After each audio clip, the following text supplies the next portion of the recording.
Well, I don't know really, because it's so much fun. I have so much time to do stuff that I couldn't do when I was working. I guess I wished I knew that. You know, I had an aging mother who passed away a couple years ago. There's no way I could have devoted the time to her if I was still working. You know, so family, putting more time in with your family, and that you sort of ignore really when you're working and you're doing your career. So it's the freedom that you have when you're retired is just fantastic. I'd be looking forward to it more, because a lot of people are afraid to retire. Don't be afraid. It's the greatest lifestyle in the world. I think that a lot of people are afraid because you're not sure how much money you're going to have, but we live pretty frugally. You know, we save for retirement, we sort of planned ahead, and that's really helped with our enjoyment of retirement, because we don't have to, we're not worried about where our next meal's coming from.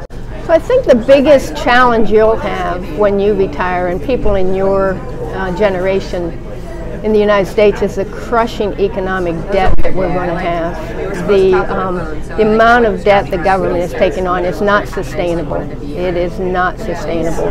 With the decreasing workforce and the aging of the population, that somebody's going to have to pay for that.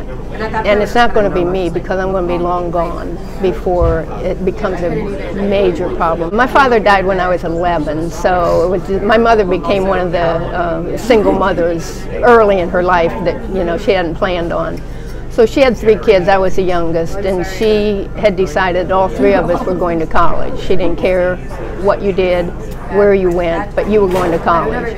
When I came to OU, pretty much everybody said go into teaching. Well, I didn't want to be a teacher, you know. So my brother had been in the accounting school, and I wanted to go into the College of Business.